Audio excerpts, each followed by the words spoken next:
నేరుగా యోబు గ్రంథము మొదటి 5 వచనాలు చదువుకుందాం. మన అంశ భాగం ఏంటంటే ఆదర్శమైన కుటుంబం. హల్లెలూయా. మన అంశం ఏంటి చెప్పండి? ఆదర్శమైన కుటుంబం. ఇప్పుడు చదవండి తల్లి.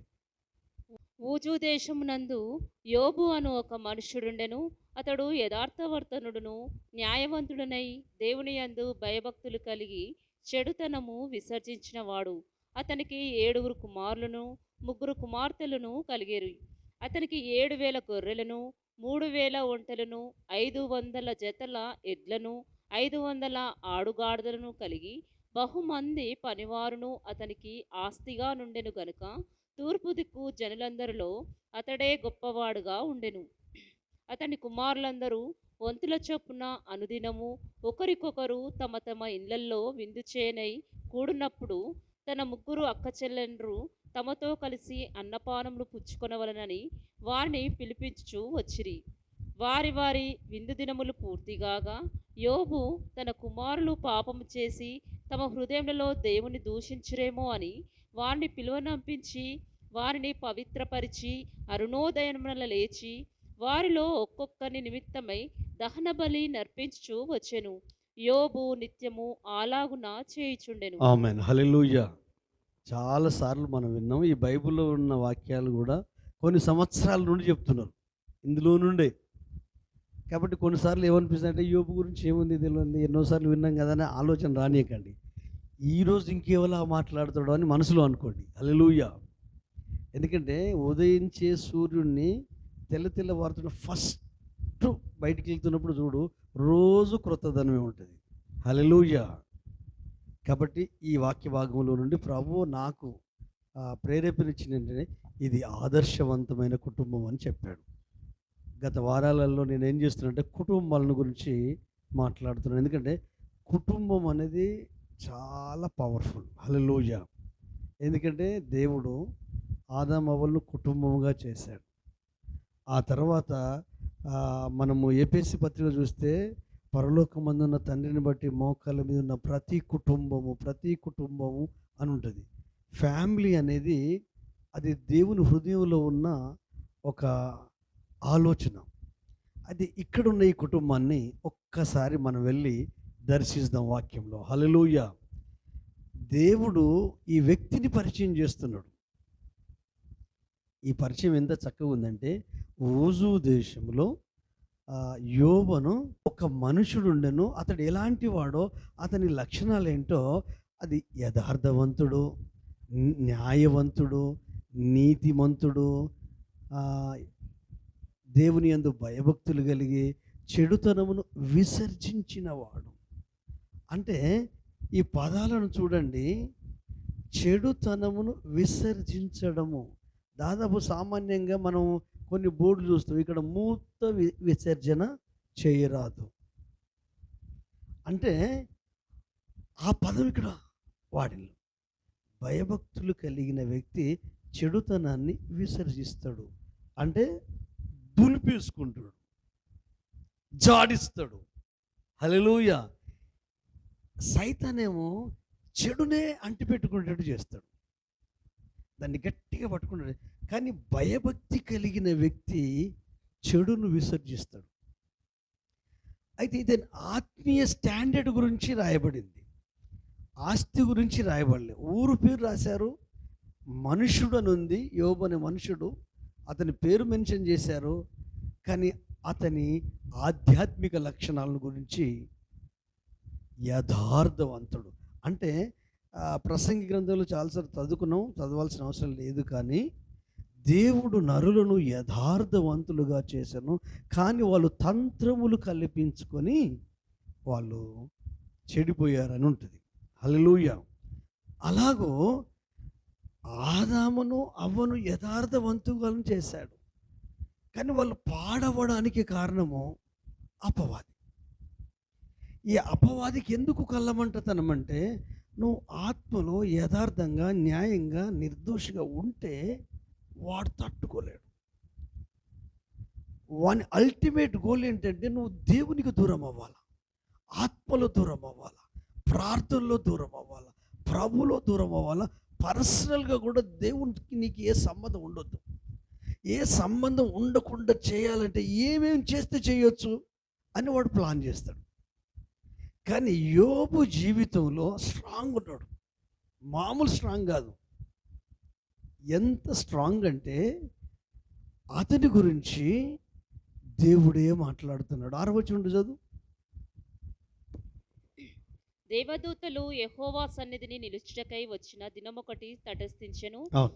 ఆ దినమున అపవాదియగు వాడు వారితో కలిసి వచ్చెను. యెహోవా, నీవు ఎక్కడ నుండి వచ్చితవని వానిని అడగగా, అపవాది, భూమి మీద ఇటు అటు తిరుగులాడుచు అందులో సంచరించు వచ్చితినని యెహోవాకు ప్రత్యుత్తరం ఇచ్చెను. అవును. అందుకు యెహోవా, నీవు నా సేవకుడైన యోబు సంగతి ఆలోచించితివా? అతడు యథార్థవర్తనుడు, న్యాయవంతుడు, దేవుని యందు భయభక్తులు కలిగి చెడుతనమును విసర్జించిన వాడు భూమి మీద అతని వంటి వాడెవడునూ లేడు అని అడగగా. ఆమేన్, హల్లెలూయా. ఎవరు గురించి చెప్తున్నారు? ఎవరు గురించి చెప్తున్నారు? ఎవరు గురించి చెప్తున్నారు? Straight answer. యెహోవా లేక దేవుడు యోబును గురించి చెప్తున్నాడు. ఎవరికి చెప్తున్నాడు? సూపర్, హల్లెలూయా. దేవుడు సైతానుకు సాక్ష్యం ఇస్తాడు. ఎంత గ్రేట్ అండి. మన గురించి దయ్యాలకు సాక్ష్యం ఇవ్వాలి యేసయ్య. అది కావాలి మనకు కావాల్సింది. హల్లెలూయా. నా కుమారుడు నా కుమార్తె ఎంత యథార్థవంతులో తెలుసా? ఎంత ప్రార్థన పరులో తెలుసా? ఎంత న్యాయవంతులో తెలుసా? అరే సాతాన్, భూమి మీద ఒకసారి తొంగి చూడు, ఊర్లో తొంగి చూడు. ఆ కుటుంబం వంటి కుటుంబం, ఆ ఇంటి వంటి ఇల్లు, ఆ ఇంట్లో ఉన్నటువంటి మనుషుల వంటి మనుషులు ఇంకెక్కడ లేరా బాబు. ఎందుకు తెలుసా? ఎక్కువ మంది పని మనుషులున్నా ఏ గొడవలు, 7 కొడుకులున్నా పార్షాలిటీ లేదు, 3 బిడ్డలున్నా కొట్లాటలు లేవు. హల్లెలూయా. ఆస్తి ఎక్కువ ఉన్నా అంటే ఎలా జరిగింది ఇదంతా? ఎలా జరిగింది? కేవలము ఇతడు యెహోవా యందు భయభక్తులు కలిగి ఉండడం వలన. యెహోవా యందు భయభక్తులు జ్ఞానమునకు మూలము. యెహోవా యందైన భయము ధైర్యాన్ని పుట్టిస్తుంది. డబ్బు బలమో, జ్ఞాన బలమో, మంది బలమో, మార్బలమో, లేక ఆరోగ్య బలమో కాదు. దేవుని అందున్న భయము అది ధైర్యాన్ని, దేవుని అందున్న భయము అది జ్ఞానాన్ని, దేవుని అందున్న భయము జీవితంలో ఎలా సిద్ధపరిచిందంటే సాతానికే సాక్ష్యం ఇచ్చే అంత. హల్లెలూయా. నా సేవకుడైన యోబు సంగతి నువ్వు ఆలోచించావా? భూమి మీద అటు ఇటు తిరిగి వస్తాను అంటున్నావు కదా, అది ఆదర్శమైన కుటుంబం. హల్లెలూయా. ఆ కుటుంబానికి అధిపతి అతడు, యజమానుడు అతడు. దాదాపు 3000, 6000, 500 జతలు, ఈ విధంగా ఒంటెలు, ఆరగాడిదలు, గొర్రెలు, 500 జతల ఎడ్లు, ఇంత ఆస్తి, పని మనుషులు ఉన్నా కూడా అన్ని విషయాలలో ఎంత ప్రశాంతత అంటే ఆ ఇంట్లో అసలు ఆ దేశంలో అతనంత ధనవంతుడే లేడు. ఈ ధనం కానీ, ఈ డబ్బు కానీ, ఈ పని మనుషులు కానీ, 7 కొడుకులు కానీ, 3 బిడ్డలు కానీ, అతనుకున్న మంచి పేరు కానీ, అతనుకున్న యథార్థత కానీ, అతనుకున్న న్యాయం కానీ, అతనుకున్న నిజాయితీ కానీ, అతనుకున్న భయభక్తులు కానీ, అవి ఏవి కూడా డిస్టర్బ్ కాలా. అచ్చా, రోగం వచ్చి ప్రభుని నమ్ముకోలేదు. హల్లెలూయా. అప్పుల బాధ వచ్చి ప్రభుని నమ్ముకోలేదు. హల్లెలూయా. పిల్లలు లేరని ప్రభుని నమ్ముకోలేదు. అయ్యో కొడుకులు బిడ్డలు లేరు కదా, నాకు బిడ్డలు కావాలని ప్రభుని నమ్ముకోలేదు. ఆస్తి లేదని ప్రభుని నమ్ముకోలేదు. అంతస్తు లేదని ప్రభు నమ్ముకోలేదు. కానీ దేవుడు తెలుసు గనుక, దేవుని యందు భయభక్తి కలిగి ఉన్నాడు గనుక, దాంట్లో చరిత్ర చెప్తే అతడు యూదుడు అని చెప్తుంది హెబ్రీ భాషలో. యోబు అంటే దేవుని కుమారుడు, దేవుని బిడ్డ, దేవుని బిడ్డకు ఆధారము దేవుడే. హల్లెలూయా. ఇప్పటిదాకా మనం ఫస్ట్ పాట పాడినాం కదా, యేసయ్య ప్రేమపూర్ణ నా జీవిత ఆధారం నీవే. మన ఊట దేవుడే, మన ఆరోగ్యానికి ఊట దేవుడే, మన ఆశీర్వాదానికి ఊట దేవుడే, మన జీవానికి ఊట దేవుడే, మన జ్ఞానానికి ఊట దేవుడే.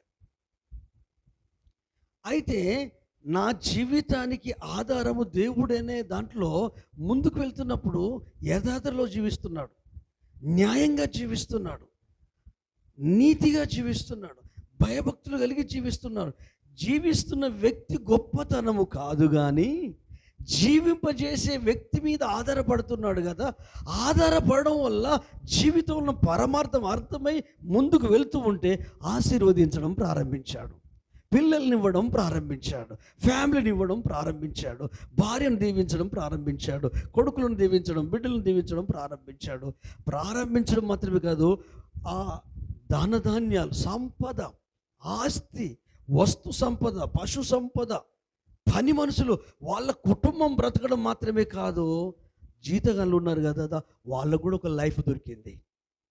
ఇంకా ఎలా ఉందంటే వాళ్ళ ఫ్యామిలీస్లో సెలబ్రేషన్ జరుగుతుంది, వాళ్ళ కుటుంబాలలో సెలబ్రేషన్ జరుగుతుంది.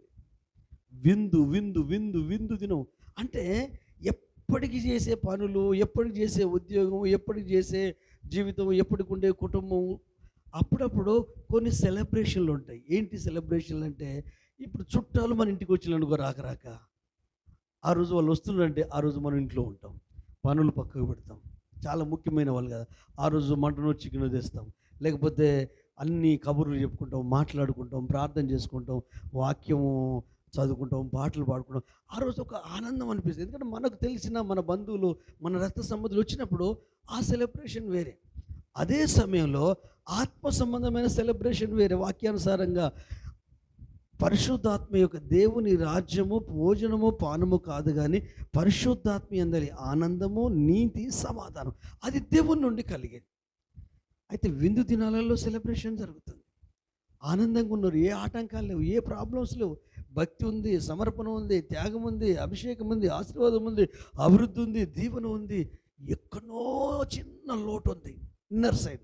ఏంటి లోటు అంటే, నా కొడుకులు నా ముందు బాగుంటారు, నా పిల్లలు నా ముందు బాగుంటారు, నా ఎత్తు బిడలైపోయారు, వాళ్ళతో నేను అన్ని విషయాలు ఏం మాట్లాడతాను తండ్రిగా, ఏం మాట్లాడలేను.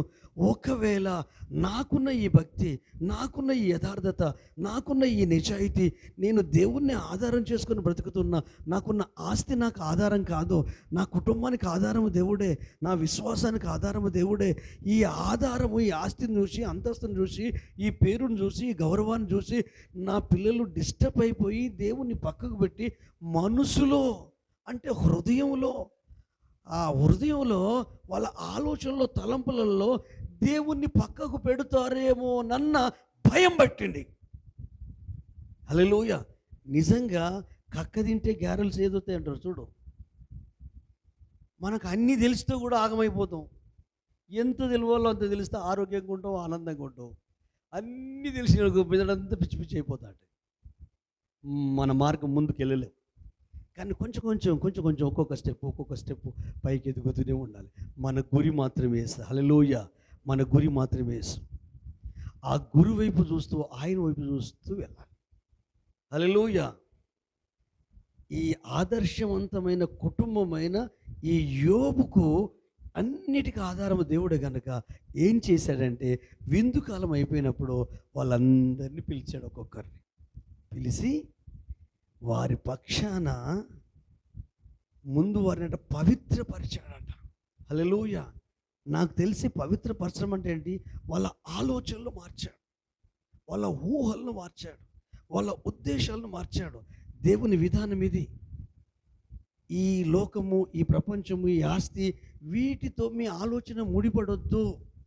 ఫస్ట్ దేవుని ఆలోచనతోనే మీరు నడిపించబడాలి, దేవుని ఆలోచన మిమ్మల్ని నిలబెట్టాలి అని వారిని ప్రతి దినమున అరుణోదయం వారిని పవిత్రపరిచి వారి నిమిత్తము దహన బలి అర్పిస్తూ నిత్యము అలాగూ చేయుచుండెను.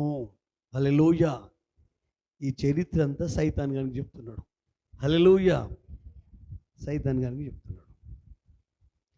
అంటే దేవుని సన్నిధిలో మనం ఎదుగుతూ ఉన్నప్పుడు, ఆధ్యాత్మిక ఎదుగుతున్నప్పుడు సైతానుకు కళ్ళమంటుంటుంది, భయంకరమైన మంట ఉంటుంది. ఎందుకంటే నువ్వు ఆత్మలో ఎదుగుతూ, ప్రభులో ఎదుగుతూ, సాతానుకు దొరకకుండా, వానికి ఎక్కడ సంధివ్వకుండా, నువ్వు అనేక విధాలుగా నిన్ను, నీ కుటుంబాన్ని దిట్టపరుచుకుంటూ ఆత్మలో, విశ్వాసంలో, జ్ఞానంలో, ఆయన కృపలో ఎదుగుతూ ఉంటే సాతానేమో ఓర్చుకోలేడు.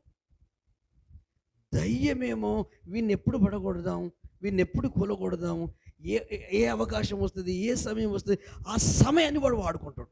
మనకు కూడా అర్థం కాదు, మనకు కూడా తెలియదు. మనం అనుకుంటాం సైతాన దయ్యం రూపంలో వస్తాడు, వాడు రాడు. అయితే వీడేమన్నాడు తెలుసా, దేవునికే సవాల్ విసిరాడు. ఏమన్నాడు తెలుసా, అయ్యా సరే నువ్వు చేతి పనిని ఆశీర్వదించావు, నువ్వు దీవిస్తేనే వాడు దీవించబడ్డాడు యోబు. నువ్వేమో నీతిమంతుడు, యథార్థవంతుడు, నిర్దోషి, న్యాయవంతుడు, భయభక్తుడు, ఇవన్నీ చరిత్రలు చెప్తున్నావు. కానీ నీవు చేతి పనిని ఆశీర్వదించావు. ఇప్పుడు నన్ను ఏం చేయమంటావు? ఏం లేదు, నాకు కొంచెం పర్మిషన్ ఇవ్వు అంటాడు. ఇస్తా. ఏం చేయాలి? పర్మిషన్ ఇస్తావు కరెక్టే, నేను పోయే అంత అవకాశం నాకు ఉండదు. కంచేస్తావు కదా నీ బిడ్డలకు. యెహోవా యందు భయభక్తులు గల వారి చుట్టూ దేవుని దూత కావలి ఉండి వారిని రక్షిస్తుంది. అంటే బిబిలికల్గా లేక అక్షరార్థకంగా రక్షిస్తుందా? మన ఆలోచనలు కూడా కావలిగా ఉంటాడు, మన తలంపులకు కూడా కావలిగా ఉంటాడు. అవిశ్వాసపు ఆలోచనలు రాకుండా, అజ్ఞానపు ఆలోచనలు రాకుండా, నిరాశపూరితమైన ఆలోచన రాకుండా, భయాన్ని కలిగించే ఆలోచన రాకుండా, దైవంతో కలిసి నడవకుండా, డిప్రెషన్లకు వెళ్ళిపోకుండా, ప్రతి ఆలోచనను ఆయనకు చెరపట్టాలి. అప్పుడు ఇది రాంగా రైటా చెప్పి మనల్ని ముందుకు నడిపిస్తూ ఉంటాడు. మనకు బాధలో ఉన్నప్పుడు, కష్టంలో ఉన్నప్పుడు మన ఆలోచన పనిచేయదు.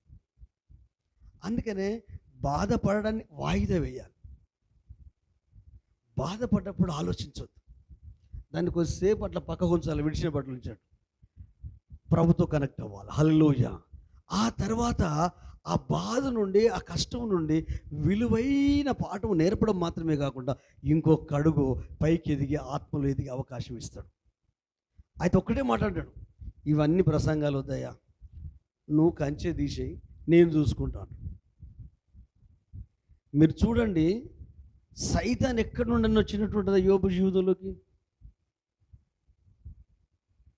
వాళ్ళు పెద్ద చరిత్రుడే, సేబాయిలు, తర్వాత మిగతా వాళ్ళు వచ్చి యుద్ధం చేయడము, వాళ్ళను కొట్టడము, ఆ ఎడ్లను తీసుకొని పోవడము, ఆ ఒంటెలను తీసుకొని పోవడము, ఇదంతా అక్కడ లిటరల్గా అక్షరార్థకంగా జరిగింది.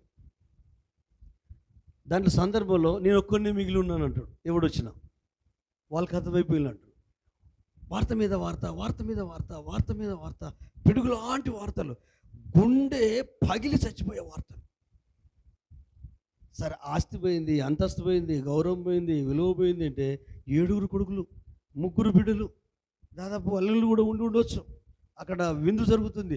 ఆ బిల్డింగ్కు ఆధారమైన పిల్లర్స్ కూలిపోయి, ఆ పండుగ ఏమో కానీ ఆ పండుగ సాగుకు వచ్చినట్టు అయిపోయి, ఆ పండుగ తర్వాత వాళ్ళ సావే వచ్చేసి అందరూ చనిపోయారు. ఇప్పుడు ఈ వ్యక్తికి పాస్టర్ ఉన్నాడా? ధర్మశాస్త్రం ఉందా? మనలాగా సహవాసం ఉందా? వాక్యం ఉందా? యూట్యూబ్ ఛానల్స్ ఉన్నాయా? తెలిసిన అనుభవజ్ఞులు ఉన్నారా? లేవు. మనకు బైబిల్ ఉంది కాబట్టి ప్రతిదాన్ని బైబిల్లో చూస్తున్నాం. ప్రార్థనల నుండి బైబిల్లో ధైర్యం అనిపిస్తుంది. ఏవీ లేవు. ఎలా ఉండగలిగాడు? ఎలా జీవించగలిగాడు? యోబు దేవదూత కాదు, ఆయన సమాధి ఉంది. హల్లెలూయా. క్రీస్తు పూర్వం ఈ భూమి మీద మనకులాగే జీవించాడు. ఆయన జీవించగలిగినప్పుడు నీవు నేను మనము ఎందుకు జీవించలేము? జీవించగలము. ఆధారము యేసైతే. హల్లెలూయా. కాబట్టి ఇవన్నీ గుండెను అటు ఇటు గాయపరిచి రంపంతో కూర్చుంటే పరిస్థితులు, లాస్ట్కు వార్త మీద వార్త వస్తే బట్టలు చింపుకున్నాడు, బూడిద పోసుకున్నాడు, నెత్తి మీద పోసుకున్నాడు, బుగ్గి పోసుకున్నాడు. ఏమల్లా? యెహోవా ఇచ్చెను, యెహోవా తీసుకొనెను. యెహోవా నామమునకు స్తుతి కలుగునుగాక. ఇది ఆ స్థితికి రావాలంటే మన వల్ల అవుద్దా? అయితే మనకు పరిశుద్ధాత్మ దేవుడు సహాయం చేస్తాడు. నీకు ఆశ ఉండాలి కానీ, నీకు తృష్ణ ఉండాలి కానీ సహాయం చేస్తాడు. ఆ మాట అన్నాడు. ఆ తర్వాత ఈ వార్త తెలిస్తే స్నేహితులు అందరూ వచ్చేసింది. వాళ్ళందరి మీద పడేసింది. క్లోజ్ ఫ్రెండ్స్ ఏడ్చింది. దుఃఖము ఎప్పటికి ఉండదు కదా. మీరు చూడండి, ఎవరైనా చనిపోతే, నేను చాలాసార్లు చనిపోతే ఆ చనిపోయిన శవం దగ్గర ఏడ్చే వాళ్ళు రహస్యంగా తీసుకుపోతారు. ఏడ్చి ఉంటారు కదా, టిఫిన్ చేపిస్తారు. ఒకవేళ వాళ్ళ ఆరోగ్యం మంచి కాకపోతే అన్నం తినబెడతారు. తాడు తీసుకుపోయి ఎవరికి తెలియదు, ఎవరో చూస్తారు, చెప్తారు తీసుకుపోండి, తీసుకుపోయి పెడతారు. వాళ్ళు తినకపోయినా బలవంతంగా తినబెడతారు. ఎందుకంటే శక్తి ఉండాలి. పోయిన వాళ్ళు పోతారు, చనిపోయిన వాళ్ళు. కానీ ఆ తర్వాత ఏం జరుగుతుంది, సాయంత్రమే ఈ ఇంట్లో ఈ చుట్టుపక్కల అంతా దాన్ని ఊడ్చి చేసేసి వాళ్ళు అక్కడ సమాధంగా వచ్చేటప్పుడు ఇక్కడ అన్నం తయారు చేస్తారు, ఫుడ్ పెడతారు. అందరూ అంటే చావును మర్చిపోయేటట్టు చేయాలి, ఆ దుఃఖాన్ని నివారించేటట్టు చేయాలి. అందరు కనపడే వరకు ఆ జ్ఞాపకాలు రావు. అట్లా భోజనం ఏర్పాట్లు, తంసపులు తీసుకొచ్చి ఇక దినాల దాకా ఒక్కొక్కరు వచ్చి కలిసి ఉంటాడు, తంసపులు తీసుకొస్తా ఉంటారు. అంటే వాళ్ళకి గ్యాప్ ఇయ్యరు, బాధపడడానికి గ్యాప్ ఇయ్యరు. ఫస్ట్ రోజు ఏడ్చినంత 2 రోజు ఏడవరు. ఆ తర్వాత 3 వద్దులు అంటారు, 4 వద్దులు అంటారు, 5 వద్దులు అంటారు. అంటే ఇవన్నీ ఏంటి, ఈ దుఃఖాన్ని పోవడం కొరకు. అంటే మనం చేయమని అంటలేను కానీ ఇవన్నీ. తర్వాత నెలమాసికం అంటారు, మళ్ళీ సంవత్సరికం అంటారు. అంటే ఏదో ఒక సందర్భం అందరు కలుసుకుంటూ ఉంటారు. కానీ వచ్చిన వీళ్ళు ఏడ్చారు. కొద్ది దినాలు అయిపోయిన తర్వాత, దుఃఖ దినాలు అయిపోయిన తర్వాత మెల్లగా వచ్చారట. వచ్చి, ఒరే యోబు, రహస్యంగా నువ్వేం పాపం చేసావరా, నీ పాపాలు ఒప్పుకో అనేసరికి ఇతని హృదయం ఇతనికి తెలుసు, ఇతని మనసు ఇతనికి తెలుసు. ఇక్కడ కూర్చున్న మనము, మనది మనకే తెలుస్తుంది. నాది మీకు తెలియదు, మీది నాకు తెలియదు. ఏం తెలిసినా సగం మాత్రమే తెలుస్తుంది, మిగతా సగం తెలియదు. కానీ ఇంకెవరికి తెలుస్తుంది? దేవుని తెలుస్తుంది, మీకే తెలుస్తుంది, మనకే తెలుస్తుంది. అందుకే మన హృదయము, మన ఆలోచన, మన తలంపు మన మీద నేరారోపణ చేయనంత వరకు ధైర్యంగా ఆయన మీద ఆధారపడి ముందుకు వెళ్ళగలము. హల్లెలూయా. అదే మనం తీసుకోవాలి. బయట కనిపించేది, చెవులకు వినిపించేది ఇది ప్రామాణికంగా తీసుకోవద్దు.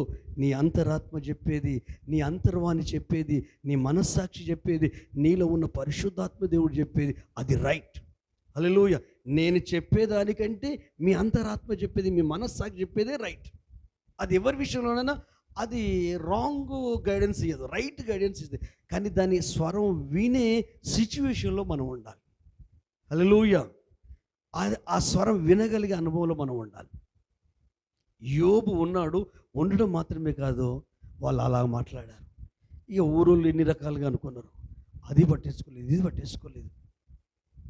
ప్రభులో చివరికి భార్య రూపంలో, స్నేహితుల రూపంలో, కొడుకుల రూపంలో, బిడ్డల రూపంలో, ఆస్తి రూపంలో, పని మనుషుల రూపంలో, అన్ని సావులే కదా, అన్నీ ఒకటి తర్వాత ఇదంతా సైతాన్ని.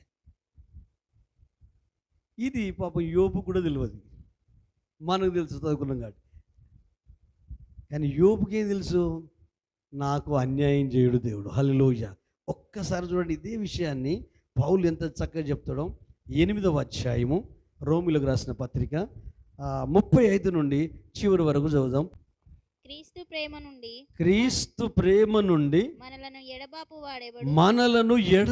వాడు ఎవడు? శ్రమ అయినను, బాధ అయినను, హింస అయినను, కరువైనను, వస్త్రహీనతైనను, ఉపద్రవమైనను, ఖడ్గమైనను మనల్ని ఎడబాపున ఇందును గూర్చి వ్రాయబడినదేమనగా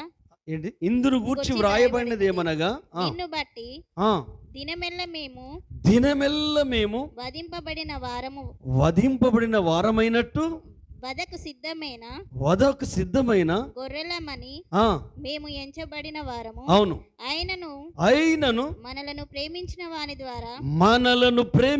వాని ద్వారా మనము వీటన్నిటిలో అత్యధిక విజయం పొందుచున్నాము.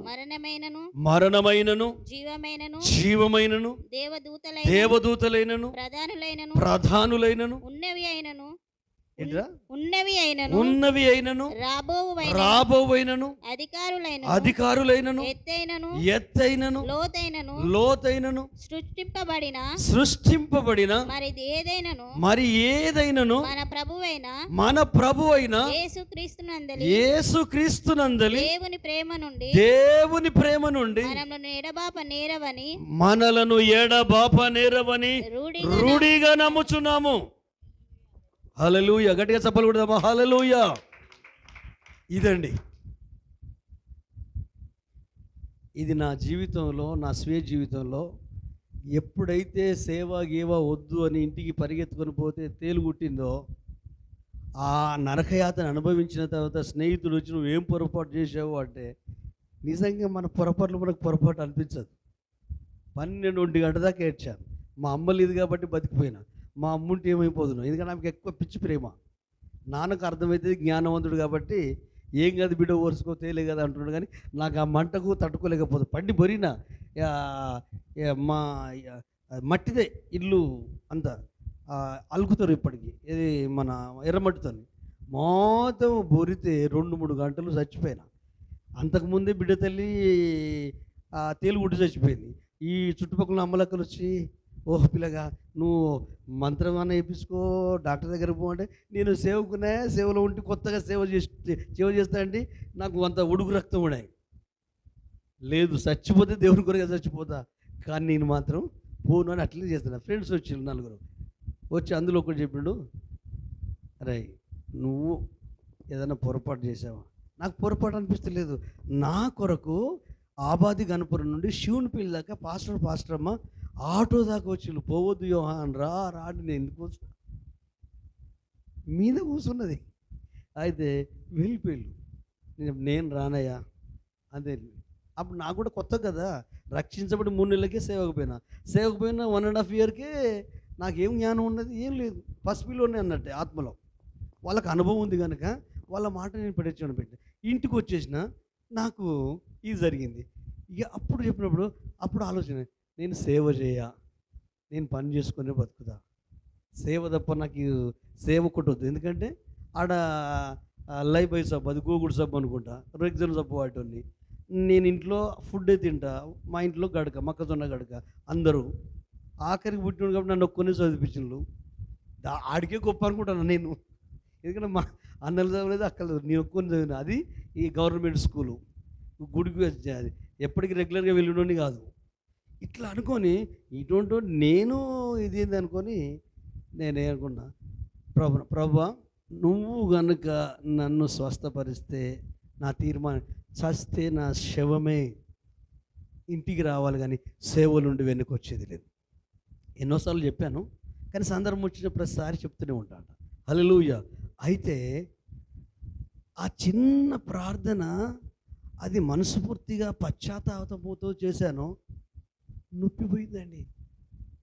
నొప్పి పోయినాక మనసు మారలా. 4 o'clock లేచి నడిచిపోతేనే పొద్దుగల బస్సు అందుతుంది ఉప్పుగల్లో, గణపురం పోవాలంటే. చెలో నడుచుకుంటూ వెళ్ళిపోయినా. డాడీకి చెప్పిన, అరే జాగ్రత్త అన్నాడు మా నాన్న. ఇప్పుడు డాడీ అంటాను కానీ అయ్యా అంటా నేను. హల్లెలూయా. మా అయ్యకి చెప్పిన. అయితే ఏమన్నంటే, నువ్వు వెళ్ళు బిడ్డ, వాళ్ళు పెద్దోళ్ళు రా, వాళ్ళు చెప్పినట్టు నువ్వు, వాళ్ళు నీకు క్షేమాన్ని కోరేటోళ్ళుగా, వాళ్ళు నీకు శత్రువులు కాదురా, నీ ఆత్మీయ జీవితాన్ని ప్రేమించరా, నువ్వు వెళ్ళరా అన్నాడు. మా అమ్మ అయితే వద్దు నువ్వు పోవద్దంటది. ఇంతమంది ఉన్నారు, వాళ్ళు నేను కావాల్సుకొని సేవలకు నెట్టేసి వాళ్ళేమో వాళ్ళ అమ్మ నాన్నలతో ఉన్నారు, నువ్వు నిన్ను ఆగం చేసినరా అని మా ఊర్లో ఉన్న 4 బ్రదర్స్ని అంటాను. అంటే మా నాన్న అన్నాడు, దాని మాటలు నాకు నువ్వు వాళ్ళు చెప్పినట్టు. వెళ్ళిన 5:30కి ఇంటి ముందు ఉన్న నక్కలింగే ఇంట్లో ఉంటారు వాళ్ళు, కిరాయి రూమ్లో. డోర్ కొట్టిన, అప్పుడు పాలోడు కూడా రాడు, వాడు 6:30కి వస్తాడు పాలోడు. ఇంత పొద్దుగాల ఎవరు వచ్చి చీకటితో తలుపు తెరిచి చూస్తే పాస్టమ్మ చూసి నన్ను చూస్తే పోయి పడుకున్న పాస్టర్లు చెప్పుకొచ్చింది. ఏమండి ఒక్కసారి ఇట్లండి, శ్యామ్ ఒకసారి చూసి, యోహాన్ అండి. హల్లెలూయా. అంటే వాళ్ళ సంతోషం చూడు, వాళ్ళ ఆనందం చూడు. అప్పుడు తీర్మానం తీసుకున్నా. ఆ తీర్మానం 93లో, ఆ తీర్మానం నుండి ఈరోజు వరకు ఈ యోబు కుటుంబంలో జరిగిన అలజడులు ఎన్నొచ్చాయో 190 రైట్ ఇప్పటి వరకు వస్తూనే ఉంటాయి. ఏ వచ్చినా పౌలు చెప్పిన మాట, క్రీస్తు ప్రేమ నుండి శ్రమ, నింద, అవమానం మనుషులకు దూరం చేయొచ్చు, పాస్టర్లకు దూరం చేయొచ్చు, సంఘానికి దూరం చేయొచ్చు, స్నేహితులకు దూరం చేయొచ్చు, బంధువులకు దూరం చేయొచ్చు, అవు నో ప్రాబ్లం. కానీ నీ కొరకు ప్రాణం పెట్టిన యేసు ఉన్నాడు కదా, ఆయన ప్రేమ నుండి నిన్ను ఈ ప్రపంచంలో ఉన్నది నాయకులు, అధికారులు, ఎత్తులు ఏది ఎడబాపలేదు. అదే ఈ సంవత్సరం పాట. కృప సమృద్ధిగా కావాలి, ప్రేమ సమృద్ధిగా కావాలి. వస్తాయి కష్టాలు వస్తే అందులో ఉన్న ఇబ్బందులను తెలుసుకొని మనం మాత్రం క్రీస్తులో ఉండాలి, ఆయనకు కొరకు సిద్ధపడుతూ ఉండాలి. అనారోగ్యం వచ్చింది, రకరకాల సమస్యలు ఎప్పటికీ ఫేస్ చేస్తూనే ఉంటాను. కొన్ని అనిపిస్తూ ఉంటుంది, ఈ సమస్యలు బాగుంటే పూరా నాయన ఈ శరీరం ఉన్నంతసేపు ఇవ్వు, ఒకటి కాకపోతే ఒకటి అంటే ఒక కొత్తది వస్తుంది, దాంట్లో నేర్చుకోవాలి, దాన్ని సరి చేసుకోవాలి. మనం మారాలి, మారుతూ ఉండాలి. మారుతూ ఉంటాంటే దేవుని పోలికలోకి ఎదుగుతాం. హల్లెలూయా. అంటే సాతాను యొక్క దృష్టి ఏంటంటే, మనము ఆధ్యాత్మికంగా ఎదిగే వరుసలో ఉంటే వాడు డైరెక్ట్గా డిస్ట్రాక్ట్ చేయడు. లాస్ట్కి వచ్చేసరికి అది ఏం చేస్తుందంటే నిన్ను ఆత్మలో దూరం చేస్తుంది. మనుషులు కారణం అవ్వచ్చు, ఎవరు కారణం అవ్వచ్చు. నీలో ఉన్న దేవుడు ఈ శ్రమకు, ఈ కష్టానికి నువ్వు డిస్టర్బ్ అవడం ఏంటి, నువ్వు కంగారు పడడం ఏంటి?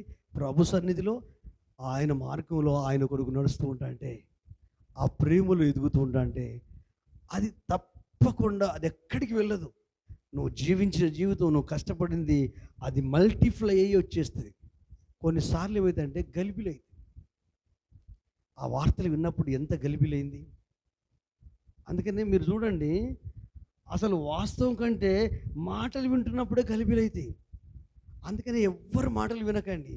ఒకళ్ళు ఎవరు ఏం చెప్పినా యేసయ్యలో ఉన్న స్వభావం గురించి మాట్లాడమనండి, యేసయ్య గుణం గురించి మాట్లాడమనండి, యేసయ్య వ్యక్తిత్వం గురించి మాట్లాడమనండి. ఎలా? ఇప్పుడు దేవుడు మాట్లాడాడు కదా, ఒరే యోబును చూసావు, అతడు భక్తిపరుడు, చెడుతను విసర్జించాడు, అతడు యథార్థవంతుడు, న్యాయవంతుడు, నీతిమంతుడు. ఇట్లా ఇక్కడ ఉన్న ప్రతి ఒక్కరి లోపల, ప్రపంచంలో ప్రతి మనిషి అందరి లోపల మంచి 90 ఉంటాయి. హల్లెలూయా.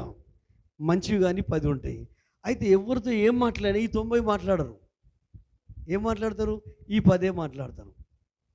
ఈ 10 మాట్లాడితే ఈ 90 అన్నీ 80కి వస్తాయి, ఈ 80 అన్నీ 60కి వస్తాయి. ఇవి పెరుగుతాండి. అవి కాదు, వీటి మాట్లాడుతాంటే ఈ 10 కూడా కథమైపోతుంది. హల్లెలూయా. అందుకే మనుషులు ఎప్పుడు మన లోపాలు ఎత్తి చూపిస్తారు. దేవుడు ఎప్పుడు నువ్వు ఎలా నిలబడ్డావు, ఎలా ముందుకు వెళ్ళావు అనేది దేవుడు సాక్ష్యం ఇస్తాడు. దేవుడు చెప్తాడు, సాతానుకు చెప్పాడు. అలాగూ నీ ఆత్మీయ స్థితిని గురించి దేవునికి తెలుసు, నీ ఆత్మీయ పరిస్థితిని గురించి దేవునికి తెలుసు. కాబట్టి దీన్నే ఆలోచించాలి. నేను ఎప్పటికీ నా నిత్య జీవితంలో ఆచరించేది కూడా చాలాసార్లు మీకు చెప్పాను. ఉదయకాలం లేచిన వెంటనే ఏది గుర్తు చేసుకోవాలి? అసలు మనం ఎక్కడున్నా మన మనసులో ఎవరు రన్నింగ్ అవుతారు చెప్పండి? ఎవరైతే మనల్ని అర్థం చేసుకోలేదో, ఎవరైతే మనల్ని బాధ పెట్టిల్లో, ఎవరైతే మనం పట్టించుకుంటలేరో వాళ్ళు గుర్తు రావడం ఏంటండి? ప్రాణప్రియుడైన యేసయ్య గుర్తు రావాలి, యేసయ్య ప్రేమ గుర్తు రావాలి. ఆయన ఎట్లా నిన్ను ఆదుకున్నాడు, ఎట్లా నిలబెట్టిండు, ఎట్లా రక్షించిండు, ఎట్లా విడిపించిండు, ఎట్లా నిలబెట్టిండు. ఆయనతో నువ్వు, నీతో ఆయన ఉన్నారు, మీరిద్దరు ఒకేనగా ప్రపంచం మీ పాదాల దగ్గరికి వస్తుంది. మనసులో వచ్చి మీ పాద ధూళి నాకుతారు. మీరు క్రీస్తులో ఉన్నారు కదా, క్రీస్తు ప్రేమలో నిలిచి ఉన్నారు కదా. మీకు వచ్చిన శ్రమ, ఖడ్గము, హింస అది ఏదైనా యేసుతో నీకున్న అనుబంధాన్ని విడతీయకూడదు. విడతీసే పరిస్థితి ఏదైనా ఉందంటే అది మనుషులని మనం అనుకుంటాం, దాని వెనుక ఒకడు రూపకల్పన చేస్తాడు. నీ ఆత్మీయ జీవితాన్ని దెబ్బగొట్ట, నువ్వంటే వానికి భయం, నీ ఆత్మీయ స్థితి అంటే భయం, నీ దైవిక జ్ఞానం అంటే భయం. అమ్మో వీళ్ళను ఇట్లనే వదిలిపెట్టిన అనుకో, రేపు పొద్దున ఇంకా దేవుని రాజ్యం విస్తరించబడుతుంది, నా నరకము కాలవుతుంది, పరలోకం నిండుతుంది. అది వానికి తెలుసు, ఇది మనకు తెలియదు. మనకి ఇది మాత్రమే తెలుసు. అందుకే ఈరోజు పరిశుద్ధాత్మ దేవుడు మీ అందరికి జ్ఞాపకం చేసేది ఏంటంటే, ఈ శరీరం ఉన్నంతసేపు కష్టాలు ఉంటాయి. బైబిల్లో ఎన్నోసార్లు చెప్పాను శ్రమల గురించి. మనకు శ్రమ వచ్చినప్పుడు నిలబడాలి. అది కదా అసలు. మన లోపల ఏది ఉంటే అది బయటకు వస్తుంది. బాధ ఉంటే బాధ బయటకు వస్తుంది. ఆ బాధను దేవుని సన్నిధిలో కుమ్మరించాలి, ప్రేమను ప్రజలకు చెప్పాలి. హల్లెలూయా. కష్టంలో నిలబడడానికి ప్రయత్నం చేయాలి. ఆ కష్టానికి కారణమైన సైతాన్ మీద కోపం పెట్టుకోవాలి. మనం ఏం చేస్తామంటే మనుషుల మీద కోపం ఉంటుంది, వ్యక్తుల మీద కోపం ఉంటుంది. ఆ కోపాన్ని మెల్లగా మెల్లగా మెల్లగా డైవర్ట్ చేసి యేసు వైపు టర్న్ కావాలి, యేసు వైపు చూడాలి. సాతాను గురించి ఆలోచించడం అనుకో భయం అవుతుంది, మనుషుల గురించి ఆలోచించడం అనుకో కోపం వస్తుంది, దేవుని గురించి ఆలోచించే ధైర్యం వస్తుంది. హల్లెలూయా. ఇప్పుడు ఇంత వాక్యం చెప్తున్నా, నేను మీలాంటి మనిషినే. నేను ఇంత చెప్తున్నా అంటే మీకేదో మీకంటే నేను ఏదో బెస్ట్ ఉన్నానని కాదు. నాకు తెలిసింది, నాకు అర్థమైంది, నాకు త్రోవ తెలిసింది, నాకు దారి తెలిసింది, మార్గం తెలిసింది. ఆ మార్గంలో వెళ్తున్నా నేను పర్ఫెక్ట్ అని ఎప్పుడు నేను చెప్పా. అంతకుముందు నాకు మార్గం తెలియకపోయేది, నాకు అర్థం కాకపోయేది, చాలా విషయాలు ఉండేది, ఎట్లా ఎట్లా ఎట్లా ఉండేది. కానీ 2013లో నాకు త్రోవ దొరికింది. ఆ త్రోవను పట్టుకొని వెళ్తున్నా. అది అర్థం కావాలంటే నీకు కూడా దారి దొరకాలి. దొరికిందనుకో ఏమైపోతుంది, దేవుడు ఆశీర్వదించడం స్టార్ట్ చేస్తాడు. ఎలా స్టార్ట్ చేస్తాడు? భార్యను కూడా వాడుకున్నాడు, అయినా కాలేదు. లాస్ట్కు ఆరోగ్యాన్ని కూడా పాడు చేసాడు. లాస్ట్ అన్నట్టుగా అది ఆరోగ్యం పాడైపోయి నీసు కంపు, భయంకరమైన నీసు ఎవరు భరిస్తారండి? ఆ దుర్గంధాన్ని ఎవరు భరిస్తారు? ఆ నీసు కంపును కూడా భరించుకొని ఓర్చుకొని ఉన్నాడు. 2వ అధ్యాయంలో చివరిలో ఏంటంటే, యోబు ఈ సంగతులలో మాటకు కూడా, నోటి మాటతో కూడా పాపము చేయలేదు. ఆయన మనలాగా మనిషే. ఎలా సాధ్యమైంది? మనకెందుకు సాధ్యమైతే లేదు? సాధన చేద్దాం. పరిశుద్ధాత్ముడు ఉన్నారు, వాక్యం ఉంది, దైవిక జ్ఞానం ఉంది, సంఘం ఉంది, సహవాసం ఉంది, దైవజనులు ఉన్నారు, అభిషక్తులు ఉన్నారు, అనుభవాలు ఉన్నాయి. అనుభవాలు ఉండి ఇన్ని రకాలుగా ఉండి మనమే డిస్టర్బ్ అయితే మరి ఏం తెలియని వాళ్ళ పరిస్థితి ఏంటి? ఎదగలేని వాళ్ళ పరిస్థితి ఏంటి? అందుకే నువ్వు గాడ్తో కనెక్ట్ కావాలి, వాక్కుతో కనెక్ట్ కావాలి, పరిశుద్ధాత్మలో కనెక్ట్ కావాలి, నీ మనస్సాక్షితో కనెక్ట్ కావాలి. ఈ లేఖనానుసారంగా ఒక అనుభవంలోనికి రాగలిగినట్లు పరిశుద్ధాత్మ మీద ఆధారపడాలి. చివరికి భార్య కూడా, నువ్వు చచ్చిపోవయ్యా, నేను బతుకుతా, కానీ ఒక పని చేయి సుమా, ఏమండి, దేవుని తిట్టు, పండుబూతులు తిట్టు, నీ నోటికి ఎట్లా తిట్టు, ఆగే చచ్చిపోవా. రే పిచ్చిదానా, మూర్ఖురాలు లెక్క మాట్లాడకే. మేలు చేస్తేనే దేవుడా, కీడు చేసిన దేవుడే మనకు. కష్టం వచ్చినా కూడా దేవుడే, అవమానం వచ్చినా దేవుడే, ఆపద వచ్చిన దేవుడే, ఎవరు పట్టించుకోకపోయిన దేవుడే, అపార్థం చేసుకున్న దేవుడే, మనల్ని తృణీకరించిన దేవుడే. ఏ పరిస్థితిలోనైనా నువ్వు నమ్మిన యేసయ్య నిన్ను ఏ రోజు తృణీకరించడు. ఆయన నిన్ను చేరదీస్తాడు, ఆదరిస్తాడు, నిలబెడతాడు, నడిపిస్తాడు. నీ ఊట, నీ ఆధారము యేసయ్య. మనుషులు కాదు, రాజులు, నాయకులు ఎవ్వరు కాదండి. నేను కూడా కాదు, మీరు కూడా కాదు. మనందరికీ ఓటు యేసే. హల్లెలూయా. అంటే ఇప్పుడు ఈ వాక్యం విన్నంత తీరిగి వింటే మంచిగా అనిపిస్తుంది. మళ్ళీ గడప బయట పెట్టగానే మళ్ళీ ఎప్పటికనే ఈ బ్రెయిన్స్ అలా కూడా ఆ పాతవే తొక్కుతూ ఉంటుంది. అందుకే నేను అంటాను, ఏం ఆలోచిస్తే విశ్వాసం బ్రేక్ అవుతుందో, ఏం ఆలోచిస్తే గలిబిలు అనిపిస్తుందో, ఏం ఆలోచిస్తే ఎక్కువ ప్రార్థన చేయలేకపోతున్నావో, ఏం ఆలోచిస్తే ఏవేవో గుర్తొస్తున్నాయో అవి స్టాప్ చేయాలంటే నీ మనసు, నీ ఆలోచనలు మౌనం అయిపోవాలి. ఎట్లా తెలుసా? ఉదాహరణ, స్టాప్ అనగానే చిన్నప్పుడు మనం ఆడుకున్నాం కదా, స్టాప్ అనగానే ఇక మన మైండ్ అయిపోతుంది. ఎవడు ఏం చేసినా కూడా కదిలితే మళ్ళీ ఇదైపోతుంది, ఇట్లా అన్నీ ఆగిపోతాయి. మళ్ళీ ఇంకొక ఆలోచన కూడా ఉండే, వీడు ఎప్పుడు ఏమంటారు స్టాప్ను మళ్ళీ ఏమనాలి అంటే మళ్ళీ మామూలు అయిపోతున్నాడు. అలాగూ మన ఆలోచన ఏం చేయాలి? అబ్బా, ఇది నా విశ్వాసాన్ని బ్రేక్ చేస్తుంది, నా ఆత్మీయతను దిగజేస్తుంది, అది స్టాప్ చేయాలి. బస్ అంతే. మిగతా పనులలో నువ్వు నిమగ్నం అయిపో. ఇది సాధన చేస్తేనే వస్తుంది. వాక్యం వింటే రాదు, ప్రసంగాలు చేస్తే కూడా రాదు. నేను సాధన చేస్తున్నాను, ఆ ప్రాసెస్లో ఉన్నాను. అందుకనే నా మాటలు కొంచెం అర్థం కావాలంటే కష్టమవుతుంది. కష్టమైనా పర్వాలేదు, ఇష్టం పెంచుకోండి, ప్రేమిస్తుండండి. ముఖ్యంగా క్రీస్తుని ప్రేమిస్తూ ఉండండి. అసలు నాకంటే విన్న మీరే దీవించబడతారు, మీరే ఆశీర్వదించబడతారు. వదిలిపెట్టాడా వాళ్ళని దేవుడు? యోబు ఆదర్శమైన కుటుంబాన్ని వదిలిపెట్టాడా? వాడు ఓడిపోయి నా సంచి కాలైపోయింది, నేనేం చేయలేను, అమ్మో నీ నమ్మకం గొప్పది, నా కుమారుడు నన్ను వదిలిపెట్టాడు. హల్లెలూయా. పాస్టర్ని వదిలిపెట్టడం గురించి చెప్పలేదు, సంఘాన్ని వదిలిపెట్టడం గురించి చెప్పలేదు. ఎవరి గురించి చెప్పాడు? నా కుమారుడు నన్ను వదిలిపెట్టాడు. యోబు దేవుని వదిలిపెట్టలేదు, గట్టిగా పట్టుకున్నాడు. నేనేం చేయలేనయ్యా, ఇక నువ్వే గెలిచినావు పో అంటున్నాడు. పాపం యోబుకు తెలియదు. దేవుడు ఆశీర్వదించడం ప్రారంభించాడు. 6,000కు 7,000కు 14,000 3,000కు 6,000 500 జతలకు 1000 జతలు. హల్లెలూయా. 7 కొడుకులు, మళ్ళా 3 బిడ్డలు, కుటుంబం అంతా హ్యాపీగా ఉంది.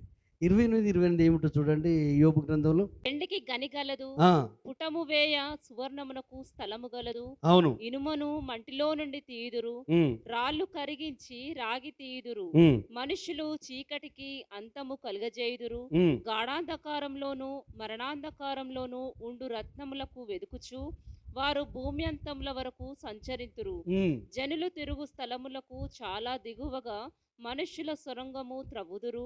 ఉమ్, వారు పై సంచరించు వారి చేత మరవబడుదురు. ఉమ్, అచ్చట వారు మానవులకు దూరముగా నుండి ఉమ్, ఇటు అటు అల్లాడుచుందురు. ఉమ్, భూమి నుండి ఆహారము పుట్టును, ఉమ్, దాని లోపలి భాగము అగ్నిమయమైనట్లుండును. ఉమ్, దాని రాళ్ళు నీలరత్నములకు స్థానము, ఉమ్, దానిలో సువర్ణమయమైన రాళ్ళున్నవి. ఉమ్, ఆ త్రోవయే క్రూర పక్షికైనను తెలియదు. ఉమ్, డేగ కన్నులు దాని చూడలేదు. ఉమ్, గర్వము గల క్రూర జంతువులు దాని త్రొక్కలేదు. ఉమ్, సింహము ఆ మార్గంన నడవలేదు. ఉమ్, మనుష్యులు స్ఫటికము వంటి బండను పట్టుకొందురు. ఉమ్, పర్వతములను వాటి కుదుళ్ళ సహితముగా బోర్ల ద్రోయుదురు. ఉమ్, బండలలో వారు బాటలు కొట్టుదురు. ఉమ్, వారి కన్ను అమూల్యమైన ప్రతి వస్తువును చూచును. నీళ్లు ఒడిగిలిపోకుండా వారు జలధారలకు గట్టు కట్టుదురు. ఉమ్, మరుగైయున్న వస్తువును వారు వెలుగులోనికి తెప్పించుదురు. ఉమ్. అయితే జ్ఞానము అయితే జ్ఞానం ఎక్కడి నుండి వచ్చును? వివేచన దొరుకు స్థలము వివేచన దొరుకు స్థలం ఏది? నరులు దాని విలువను ఎరుగరు. నరులు దాని విలువను ఎరుగరు. ప్రాణులున్న దేశంలో అది దొరకదు. ఏంటిది? ప్రాణులున్న ప్రాణులున్న దేశంలో అది దొరకదు. అగాధము ఆ, అది నాలో లేదను. అగాధము నాలో లేదంటది. సముద్రము నా యొద్ద లేదను. సముద్రం కూడా నా యొద్ద లేదంటది. సువర్ణము దానికి సాటి అయిన ఆ జ్ఞానానికి సువర్ణం సాటే కాదు. దాని విలువ కొరకై వెండు తూచరాదు. తూసరాదు. అది ఓఫీరు బంగారమునకైనను ఆ, విలువగల గోమేధికముకైనను ఆ, నీలముకైనను కొనబడినది కాదు. కాదు. సువర్ణమైనను స్ఫటికమైనను దానితో సాటి కావు. అవును, ప్రశస్తమైన బంగారు నగలకు ప్రతిగా అది ఇయ్యబడదు. అవును. పగడముల పేరు ముత్యముల పేరు దాని ఎదుట ఎత్తనే కూడదు. ఎస్. జ్ఞాన సంపాద్యము కెంపుల కన్నా కోరతగినది. జ్ఞాన సంపాద్యము కెంపుల కన్నా కోరదగినది. కూషు దేశపు పుష్యరాగము దానితో సాటి కాదు. కాదు. శుద్ధ సువర్ణమునకు కొనబడినది కాదు. ఆ, అట్లయితే జ్ఞానము ఎక్కడ అట్లయితే జ్ఞానం ఎక్కడి నుండి దొరుకుతుంది? వివేచన దొరుకు స్థలం స్థలం ఎక్కడ? ఎక్కడుంది? అది సజీవులందరి కన్నులకు మరుగై అది ఉన్నది. సజీవులకు మరుగై ఉన్నది. ఆకాశ పక్షులకు మరుగు చేయబడి ఉన్నది. ఎస్. మేము చెవులార దానిని గూర్చిన వార్త వింటిమని అవును. నాశనమును మరణమును అనును. ఉమ్. దేవుడే దాని మార్గమును గ్రహించును. అవును. దాని స్థలము ఆయనకే తెలియను. ఎస్. ఆయన భూమి అంతముల వరకు చుచ్చున్నాడు. ఉమ్. ఆకాశము క్రింది దానినంతటిని తెలుసుకొనిచున్నాడు. ఎస్. గాలికి ఇంత బరువు ఉండవలనని ఆయన నియమించినప్పుడు ఎస్. ప్రమాణమును బట్టి జనములకు ఇంత కొలతయని ఉమ్. ఆయన వాటిని కొలిచి చూచినప్పుడు, వర్షంనకు కట్టడ నియమించినప్పుడు, ఉరుముతో కూడిన మెరుపునకు మార్గము ఏర్పరిచినప్పుడు ఆయన దాన్ని చూచి బయలుపరచెను. అవును. దానిని స్థాపన చేసి దాన్ని పరిశోధించును. ఎస్. మరియు యెహోవా యందు భయభక్తులే మరియు జ్ఞానమనియు, యెహోవాయందు భయభక్తులే జ్ఞానమనియు, దుష్టత్వము విడిచిటయే వివేకమనియు ఆయన నరులకు సెలవిచ్చెను. ఆమేన్. హల్లెలూయా. ఇదండి దేవుని యందున్న భయభక్తులు కలిగిన జ్ఞానం. ఈ ప్రపంచం దేనితో పోల్చలేవు. నువ్వు కలిగి ఉన్న దేనితో పోల్చలేవు. ఎక్కడ దొరకదు. అది దేవుని బిడలకు దేవుడు అనుగ్రహించే జ్ఞానం. మీలో ఎవరికైనా జ్ఞానం కొదగొంటే దేవుని అడగవాళ్ళు అతడు ధారాళంగా ఇచ్చును. కొరింథీ పత్రిక అంటది, క్రీస్తు దేవుని జ్ఞానము దేవుని శక్తి అయి ఉన్నాడు. అది మనకు అనుగ్రహించబడింది. పరిశుద్ధాత్మ దేవుడు ఆ భయము భక్తిలో నడిపించడం వలన మన జీవితంలో ఎలా బ్రతకొచ్చో దేవుడు నేర్పిస్తాడు. ఈ కాలంలో ఉన్న మనకు అడ్వాన్స్గా ఉంది. అన్ని అడ్వాన్స్గా ఉండేసరికి ఇంట్రెస్ట్ పోయింది, అంతే. ఏం లేదు. ఏదైతే అస్సలు దొరకదు అనుకో దాని మీద శ్రద్ధ ఎక్కువ ఉంటుంది. సమృద్ధిగా దొరుకుతుంది, విలువ తక్కువది అయిపోద్ది. హల్లెలూయా. ఏదైతే రేర్గా దొరుకుతుందో దాని మీద మనసు కొట్టుకుంటుంది. హల్లెలూయా. అందుకే ప్రభు సాతానుడు మన కుటుంబాలను వాడు విచ్ఛిన్నం చేయాలంటే పరిస్థితులను వాడుకుంటాడు. పరిస్థితులు సైతాన్లాగా అనిపించవు, కానీ నీకు తెలుస్తుంది నీ ఆత్మీయ స్పిరిచువల్ స్టాండర్డ్ తగ్గుతుందా పెరుగుతుందా. ఏ పరిస్థితి నీ స్టాండర్డ్ని తగ్గించొద్దు. నీ మనస్సాక్షి చెప్పాలా. మనుషులు కాదు, పాస్టర్ గారు చెప్పాల్సింది వీళ్ళు పర్వాలేదు వాళ్ళు పర్వాలేదు అది కాదు. నీ మనస్సాక్షి ఎస్ నువ్వు దైవికంగా ఉన్నావు, గో హ్యాడ్, ప్రార్థనలో ఉండు, దైవికంగా ఉండు, దేవునిలో ఉండు, ఇంకా ఎదుగు అని ప్రభు మనల్ని ప్రోత్సహిస్తాడు. హల్లెలూయా.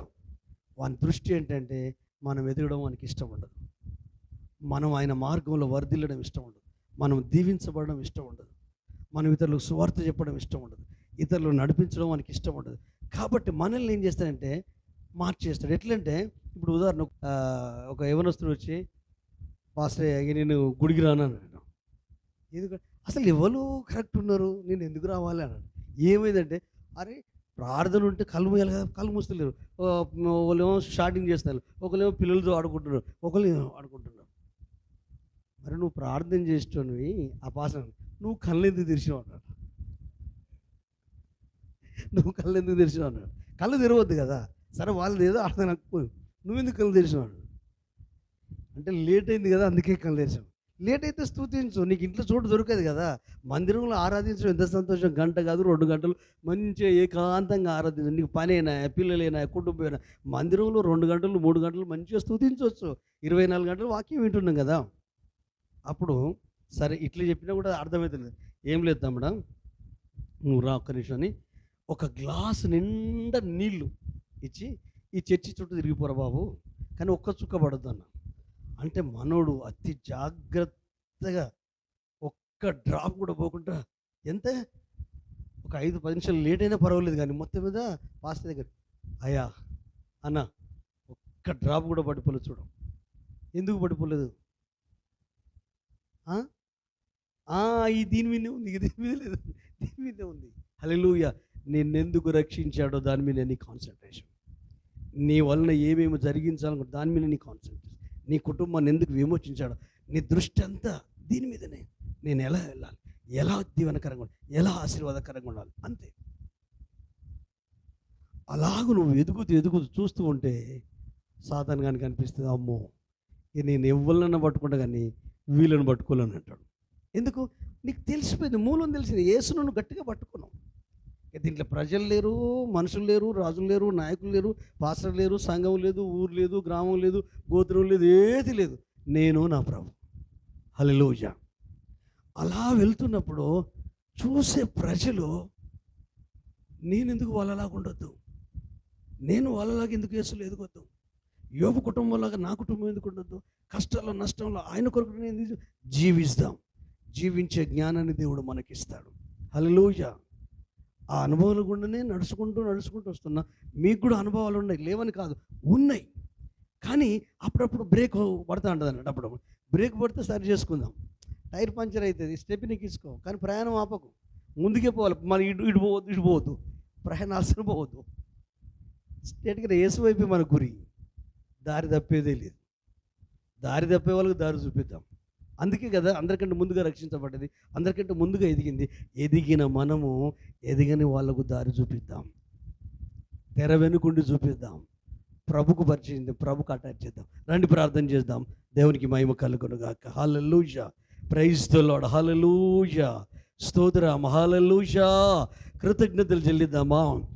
నీ కుటుంబం ఆదర్శమైన కుటుంబం. హల్లెలూయా. నీ పిల్లల విషయంలో, నీ భార్య విషయంలో, నీ పని విషయంలో, నీ కుటుంబ విషయాల్లో ఎంత శ్రద్ధో దేవుడు చూస్తున్నాడు. హల్లెలూయా. అంత మాత్రమే కాదు, నీ ఆధ్యాత్మిక జీవితం మీద కూడా శ్రద్ధ ఉంది. కంటికి కనిపించేది అది కరెక్ట్ కాదు అనుకుంటారు. అనుకునే వాళ్ళు అనుకోనేనండి. వాళ్ళు ఏమనుకుంటే అండి, నీ మనస్సాక్షి నేను తప్పు పట్టినంత వరకు నువ్వు ధైర్యంగా ప్రభులోనే ముందుకు వెళ్తూ ఉండు, ప్రభు కృపనే పొందుకుంటూ ఉండు, ప్రేమలోనే జీవిస్తుండు, క్రీస్తు మనసు కలిగి బ్రతుకుతూ ఉండు. కానీ దుష్టుడికి అవకాశం ఇవ్వకు. యేసయ్యకు మాత్రమే, యెహోవాకు మాత్రమే అవకాశం ఇవ్వు. ఆయనకు అవకాశం ఇవ్వాలంటే నేను చెప్పే ఒకటే ఒక విషయం ఎప్పటికీ గంటపదంగా, ఆయన చేసిన ఉపకారములలో దేనిని మర్చిపోకుండా ఉదయకాలము లేచిన వెంటనే దేవుడు నీకు ఎలా మేలులు చేశాడు, నీకు ఎలా రక్షణ ఇచ్చాడు, ఎలా నిలబెట్టుకున్నాడు, ఎలా వాడుకున్నాడు, ఎలా ఇతరులకు దీవెనకరంగా ఉంచాడు, ఎంతమంది ఏ విధంగా ఆశీర్వదించబడి, ఇవి గుర్తు చేసుకో. గాయాలు బాధలు గుర్తు చేసుకోవాల్సిన అవసరమే లేదు. ఇవి గుర్తు చేసుకో. మనం నడుస్తూ ఉంటే గాయాలు తాకుతాయి. ఒట్టి కూర్చుని ఎవడేమంటాడండి? పరుగు పందెంలో పరిగెత్తే వాళ్ళకి కదా దెబ్బలు తాకేది. దెబ్బలు తాకినాయి అని గురిని మర్చిపోతావా? గురి యొద్దకే పరిగెత్తాలి ప్రాణం పోయేంత వరకు. ఒక్కొక్కసారి గురిని తప్పిస్తుంది భార్య, ఒక్కొక్కసారి గురిని తప్పిస్తాడు భర్త, ఒక్కొక్కసారి గురిని తప్పిస్తారు సంఘస్థులు, ఒక్కొక్కసారి గురిని తప్పిస్తారు పాస్టరు, ఒక్కొక్కసారి గురిని తప్పిస్తారు స్నేహితులు, కొలిక్స్. మనుషులండి వీళ్ళందరూ. ఎవరైనా దేవుని బిడ్డలైనా సేవకులు అందరూ మనుషులే. వాళ్ళకంటే గొప్ప దేవుడు నీలో ఉన్నాడు, గొప్ప వాక్యము నీలో ఉంది. ఆయనే కదా ప్రాణమిచ్చి రక్షించింది, కాపాడి వాడుకున్నది, నడిపించేది, దీవించేది, సరిచేసేది, బలపరిచేది, గద్దించేది, బుద్ధి చెప్పి ఆ క్రీస్తు పోలికలోనికి ఎదిగించడానికి నీవు అవకాశం ఇస్తూ నేను ఆశీర్వదించడం కాదు, ముందు నిన్ను మానసికంగా ధైర్యపరుస్తాడు, దైవిక జ్ఞానంతో నింపుతాడు. సైతానికి ఒకరోజు సవాల్ చేస్తాడు, ఒరేయ్ వెళ్ళురా నువ్వు యోబు కుటుంబానికి, ఇప్పుడు వెళ్ళరా అని మన కుటుంబాల గురించి రానున్న దినాల్లో సవాల్ చేయగలుగునట్లు మనము ఆదర్శవంతమైన యోబు కుటుంబములాగా ఎదుగుదుముగాక. నీలో ఉన్న యథార్థతనే దేవుడు గుర్తు చేస్తాడు, నీ నిజాయితీనే దేవుడు గుర్తు చేస్తాడు, నీ సమర్పణే దేవుడు గుర్తు చేస్తాడు. మనుషులైతే నీ బలహీనతలు గుర్తు చేస్తారు, నీ పిచ్చి పిచ్చి గుణాలను గుర్తు చేస్తారు, పనికిరాని విషయాలను గుర్తు చేస్తారు. వాళ్ళు మనుషులంటే సేవకులు అవ్వచ్చు, సంఘస్థులు అవ్వచ్చు, ఇంకెవరైనా అవ్వచ్చు, బంధువులు అవ్వచ్చు, భార్య పిల్లలు అవ్వచ్చు. కానీ నువ్వు నమ్మిన దేవుడు మాత్రము నీ బలాలే గుర్తు చేస్తాడు. నీ బలాలు గుర్తు చేస్తే నీ బలహీనతలు కూడా బలంగా మారుతాయి.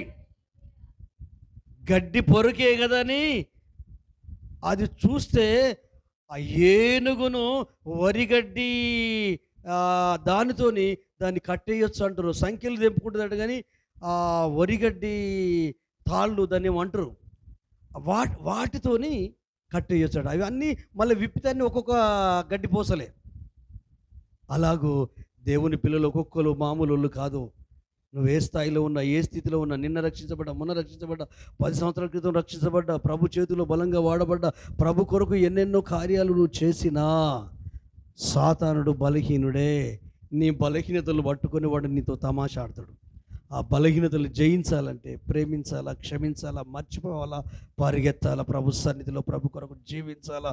ఎందుకంటే నీ అంతరాత్మ నీలో ఉంది, పరిశుద్ధాత్ముడు నీలో ఉన్నారు, దైవ వాక్కు నీలో ఉంది. ప్రభు కొరకు మనం బ్రతికేది, ప్రభు కొరకు మనం జీవించేది. మనం జీవించే జీవితాన్ని చూసి ఇరుగు పొరుగు వరకు మనతో ఉన్న వారికి ప్రోత్సాహమే రావాలి, ఉత్సాహమే రావాలి, నిరుత్సాహపడే సవాలే లేదు. అందుకే సాతానే ఓడిపోవాలి, దేవుని పిల్లలే గెలవాలి. దేవుడు మనల్ని గెలిపించాలి. మన స్కిల్స్ ఆయనకు తెలుసు, మన సమర్పణ ఆయనకు తెలుసు. మనుషులు తెలియకపోవచ్చు, మీ కుటుంబ సభ్యులు తెలియకపోవచ్చు, నాకు తెలియకపోవచ్చు, నీకు తెలియకపోవచ్చు, నువ్వు నమ్మిన దేవునికి తెలుసు. మనం చెప్పుకోవాల్సిన అవసరమే లేదు, ఏం మాట్లాడాల్సిన అవసరం లేదు. నువ్వు చేసింది ఆయన కొరకు, నేను చేసేది ఆయన కొరకు, మీరు చేసేది ఆయన కొరకు. మనం చేసే ధన్యత దేవుడు మనకి ఇచ్చాడు. మనకు అర్హత లేదు, యోగ్యత లేదు. ఆ ధన్యతను బట్టి అతిశయించి, కృపను బట్టి ఆయన కృపలో దీనమనసు కలిగి ఇంకా ముందుకు వెళ్ళగలుగుదుము గాక. అలాంటి ఆత్మకార్యాలు జరుగునుగాక. కోల్పోయినవి అన్నీ తిరిగి సమకూర్చబడునుగాక. సంబంధాలు పటిష్టమవునుగాక. విశ్వాసంలో స్థిరపరచబడుదుముగాక. పరుగు పందెములు గురివైపే చూస్తుముగాక. ఆటంకాలను అధిగమించదుముగాక. అడ్డుగోడలు అధిగమించదుముగాక. దావీదులాగా నా దేవుని సహాయం వలన నేను సైన్యాలను జయిస్తాను, ప్రాకారాలు దాటుతానని, మనకు వచ్చిన కష్టాలే ప్రాకారాలు, సైన్యము, వాటిని అధిగమిస్తాం. మనకు వచ్చిన ఆలోచనలే, బాధకరమైన ఆలోచనలే, నిరుత్సాహకరమైన పరిస్థితులే, అవి సైతాను యొక్క ప్రాకారపు గోడలు, వాటిని అధిగమిస్తాం. పౌలులాగా చెప్పుదాము, నన్ను బలపరచు వాని యందు నేను సమస్తము చేయగలను. కారణము నా దేవుని ప్రేమ నుండి ఏది నన్ను ఎడబాప నేరదు. హల్లెలూయా. ఒక్క మాటలో చెప్పాలంటే సృష్టింపబడినది ఏది, మరణము, దేవదూతలు, రాజులు, నాయకులు, ఎవరు ఏమీ చేయలేరు. ప్రార్థన చేసుకుందామండి, తీర్మానం తీసుకుందాం. హల్లెలూయా. తీర్మానం తీసుకుందాం. నువ్వు కలుసుకోవాలి ఈరోజు. నీ స్పిరిచువల్ అట్మాస్ఫియర్, నువ్వు బిగినింగ్లో ఎలా ఉన్నావో అదే నువ్వు రియల్. ఇప్పుడు ఉన్నది నువ్వు రియల్ కాదు, అదే రియల్. ఆ అనుభవంలోకి నువ్వు తిరిగి వచ్చేసేయాల, కృపతో వచ్చేసేయాల, దేవుని ప్రేమతో వచ్చేసేయాల. క్షమాపణ పొంది క్షమించబడుతూ క్షమిస్తూ మర్చిపోతూ ఆయన సన్నిధిలో ఆదర్శవంతమైన కుటుంబముగా అందరము నిలబడుతుముగాక. అందరం ప్రభు సిలువనెత్తుకొని ఆయన రాకడ పర్యంతం వరకు మన శ్రమలను మోస్తూ సహిస్తూ ఓర్చుకుంటూ ఓపికతో ఆయన రాకడ కొరకు సిద్ధపడదుముగాక. ప్రార్థిస్తామా, ప్రభుని స్తుతిస్తామా, కృతజ్ఞతాస్తుతులు చెల్లిద్దామా. హల్లెలూయా. బ్రతుకుట నీ కోసమే, మనమైతే నాకిక మేలు, బ్రతుకుట నీ కోసమే. మరణమైతే నాకిక మేలు, సిలువ వేయబడినానయ్యా, సిలువ వేయబడినానయ్యా. నీవే నాలో జీవించుమయ్యా, నీవే నాలో జీవించుమయ్యా. యేసయ్యా, యేసయ్యా, యేసయ్యా, నా యేసయ్యా, యేసయ్యా, యేసయ్యా, యేసయ్యా, నా యేసయ్యా. బ్రతుకుట నీ కోసమే, మరణమైతే నాకిక మేలు. ఏ క్షణమైనా ఏ దినమైనా నీ కొరకే నేను జీవించేదా. ఏ క్షణమైనా ఏ దినమైనా నీ కొరకే నేను జీవించేదా. శ్రమలైనా శోధనలైనా ఇరుకులైనా ఇబ్బందులైనా, శ్రమలైనా శోధనలైనా ఇరుకులైనా, ఊపిరి ఉన్నంత వరకు సేవలో సాగేదయ్యా. ఊపిరి ఉన్నంత వరకు నీ సేవలో సాగేదయ్యా. సేవలో సాగేదయ్యా.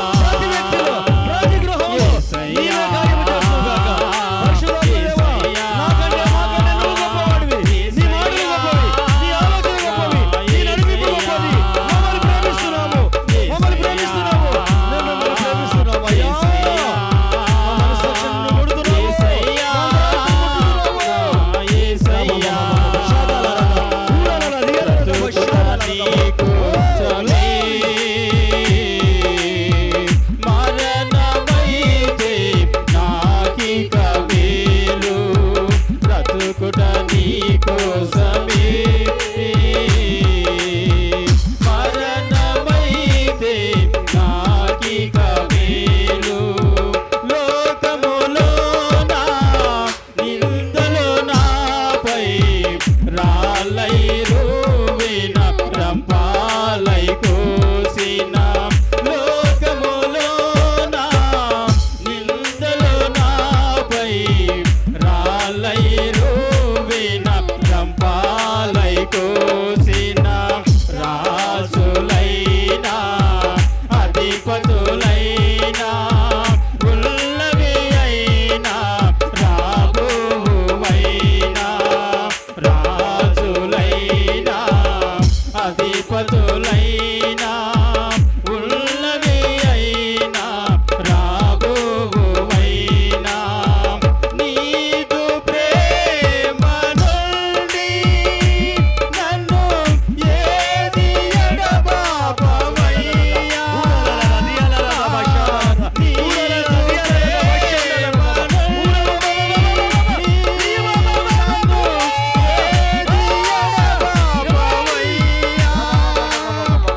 సహోదరి సహోదరుడా,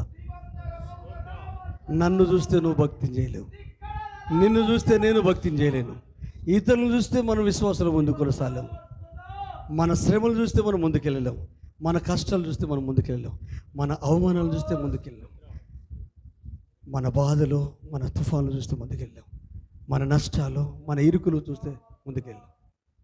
ఇవన్నిటినీ స్వీకరిద్దాం, పొరపాట్లను సరి చేసుకుందాం, యేసు బాట పట్టుకుందాం, ఆయన ముఖం చూసి వెళ్దాం. ఒకవేళ మీరు నా ముఖం చూసి వచ్చారనుకో, విశ్వాసంలోకి భక్తిలోకి, నేను రేపు పొద్దున మారవచ్చు. నేను మారితే మీరు మారుతారు. ఒకవేళ నేను మీ ముఖం చూసి నేను వచ్చాననుకో, మీరు మారితే నేను మారుతా. కానీ మనం ఇరువురు యేసయ్య ముఖం చూస్తే ఆయన ఎప్పుడు మారడు, మనల్ని మారుస్తాడు, మనల్ని సరి చేస్తాడు, మనల్ని దీవిస్తాడు, మనల్ని ఆయన ప్రేమతో నింపి క్షమాపణ, పశ్చాత్తాపం, రక్షణ, అభిషేకం, ఆశీర్వాదం ఇచ్చి దీపస్తంభం మీదున్న దీపములాగా నిలబెడతాడు. నీ ఊర్లో, నీ గ్రామంలో, నీ ఏరియాలో, నీ పనిలో వెలుగుగా, ఉప్పుగా నిలబెడతాడు. అది ఆయన చేసే పని. కానీ ప్రపంచాన్ని, ప్రజలను, సంఘాన్ని, సహవాసాన్ని, వీళ్ళందరూ మనుషులే. అందరి లోపల లోపాలు ఉంటాయి. లోపం లేని ప్రజలే లేరు. ఆ లోపాలను సరి చేసుకుంటూ దేవుని వైపు ఒక్కొక్క అడుగు ముందు వేసుకుంటూ వెళ్ళాల్సిందే. ఆయన మనసు, ఆయన ప్రేమ, ఆయన దీవెన మన మనసాక్షి ధైర్యంతో ముందుకెళ్ళాలి. రండి, ఆయన పాదాలు పట్టుకొని ప్రార్థిస్తాం. ప్రభువా, నా ఎడల నీకున్న ప్లాన్ గొప్పది. నాకు ఇంతకాలం అర్థం కాల. నాకు వచ్చిన కష్టాలను, నాకు ఇబ్బంది కలిగించిన వ్యక్తులను, వీళ్ళని చూశాను. అందుకే కొంత బాధ, కొంత వేదన కలిగింది. అయ్యా, ప్రాణం పెట్టింది వీళ్ళ అయ్యా, మారు మనసు ఇచ్చింది వీళ్ళ అయ్యా. శత్రువుగా బ్రతుకుతున్న ఈ లోకంలో సాతాను చేతులు ఉంటున్నప్పుడు ఇంకనూ భక్తిహీనుడిగా, ఇంకనూ శత్రువుగా ఉంటే నా కొరకు ప్రాణం పెట్టింది నువ్వు, ప్రేమను పంచింది నువ్వు, జ్ఞానాన్ని ఇచ్చింది నువ్వు. నేనుండి ఎక్కడికి నేను వెళ్ళగలుగుతానయ్యా? నీ ప్రేమ నాకు జ్ఞానమే కాదు, క్రమశిక్షణ ఇస్తుందయ్యా. నీ ప్రేమ నాకు క్షేమాన్నే కాదు, క్షమించే మనసునిస్తుందయ్యా. నీ ప్రేమ కఠినత్వాన్నే కాదు, క్షమించి మర్చిపోయే నీ స్వభావాన్ని నాకు ఇస్తుందయ్యా. ఎందుకంటే నా వల్ల కాదయ్యా ఇవన్నీ. నీ ఆత్మ నాలో ఉంది కదా, నీకు అప్పగించుకుంటున్నానయ్యా. నాకు శక్తి దయచేయ్యా, క్షమించే శక్తి, మర్చిపోయే శక్తి, ఓర్చుకునే శక్తి, భరించే శక్తి, అవమానాన్ని భరించే శక్తి, నిందలు భరించే శక్తి, తృణీకారాన్ని భరించే శక్తి అయ్యా. ఏ పొరపాట్లు చేసింది? నిన్నే ఈ లోకం దూషించింది, నిందించింది, సిలువకేసింది, కేకలేసింది. అయ్యా, మేము నీ ప్రజలము, నీ బిడ్డలు, మేమెంతయ్యా ఈ లోకంలో?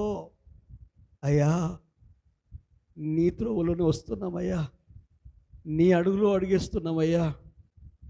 ఒక్కరోజు యోబుకి ఎంతైతే 200 ఆశీర్వాదం ఇచ్చావో, ఆత్మీయ ఆశీర్వాదంతో పాటు భౌతిక ఆశీర్వాదాన్ని కూడా నువ్వు అనుగ్రహించి ఆశీర్వదించి, దీవనకరంగా కాదు కానీ అపవాదికే సవాల్ చేట్టుగా నీవే వానికి సాక్ష్యం ఇస్తావయ్యా.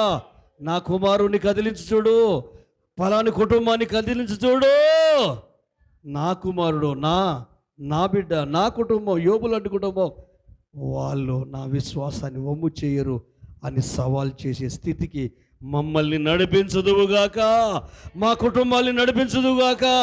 అపవాదే ఓడిపోవాలి, చీకటే ఓడిపోవాలి, సైతాని క్రియలే ఓడిపోవాలి, నిరుత్సాహం కలిగించే క్రియలే ఓడిపోవాలి, శ్రమే ఓడిపోవాలి, అవమానమే ఓడిపోవాలి, అపనిందే ఓడిపోవాలి. అమ్మో, ఈ ప్రభు బిడ్డలను మేము ఏమీ చేయలేమని వాడు తట్టబడి దొరుకుని వాడు పారిపోవాలయ్యా.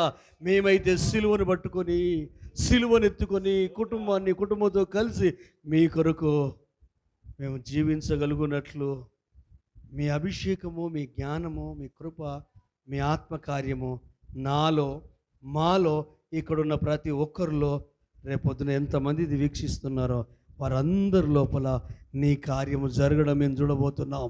మీ కార్యము జరుగునుగాక, మీ కార్యము జరుగునుగాక. ఎప్పటికే నువ్వు ఆరంభించావు, ఆపకండి అయ్యా, రగులిస్తూనే ఉండండి, మండిస్తూనే ఉండండి, నిలబెడుతూనే ఉండండి, బలపరుస్తూనే ఉండండి.